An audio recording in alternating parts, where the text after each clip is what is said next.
Hello বন্ধুরা, কেমন আছো তোমরা সবাই? আশা করব খুবই ভালো আছো আর আমি ভালো আছি।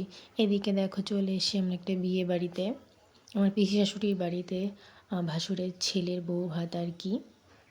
তো এটা একটা নিরামিষ বউ ভাত, কারণ বর বউ হচ্ছে গোসাই, তো তার জন্য পুরোটাই নিরামিষ করা হয়েছে। এদিকে আমার বরকে আমি একটু আইসক্রিম দিয়ে দিলাম, যেহেতু আইসক্রিম আমি খাবো না, ঠান্ডা লেগেছে। এটা কিছুদিন আগের একটি ভিডিও, তো এখন আমি পোস্ট করছি। এদিকে দেখো কনেকে একজন গোপাল গিফট করেছে, তো তার জন্য গোপালকে পোশাক পরানো হচ্ছিল।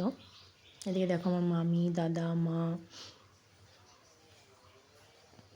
এদিকে পকোড়া দিচ্ছিল, পনির পকোড়া, যেহেতু পুরোটাই ভেজ করেছিল। তো আমি পনির পকোড়াটা তেমন খাইনি, আমার ভালো লাগেনি। আর আইসক্রিমটা একটু খেয়েছিলাম, তা খাইনি তেমনই। এদিকে কফিও দিচ্ছিল, কফিটাও খাইনি, শুধু ফুচকাটাই খেয়েছিলাম। এদিকে ক্যামেরাম্যানরা ভিডিও করছিল, কনে গোপালকে পোশাক পরাচ্ছিল। আর এদিকে দেখো আমার পুচকু, আমার শাশুড়ি মার কোলে।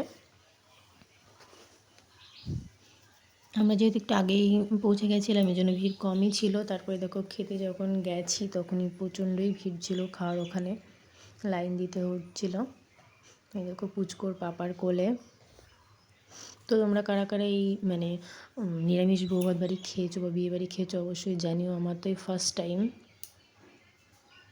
আমরা যারা গেছিলাম তাদের প্রথমেই ফার্স্ট টাইম মানে বিয়ে বউ ভাত আর নিরামিষ আর কি। এদিকে দেখো পুচকু ঠাম্মার আদর খাচ্ছে। এদিকে দেখো মেনু কার্ড দেখিয়ে দিলাম। আমাদের একটু দেরি হয়ে গেছিলো খেতে আসতে, কারণ পুচকুকে ঘরের ভিতরে খাওয়াচ্ছিলাম। ওকে খাইয়ে তারপরে আমরা খেতে এসেছি। তারপরে দেখো দাদাদের খাওয়া হয়ে গেছিলো, পুচকুকে কোলে নিল দাদারা, আর আমরা খেতে বসছি। তো টাটা বন্ধুরা, ভালো থেকো, তারপর বাড়ি চলে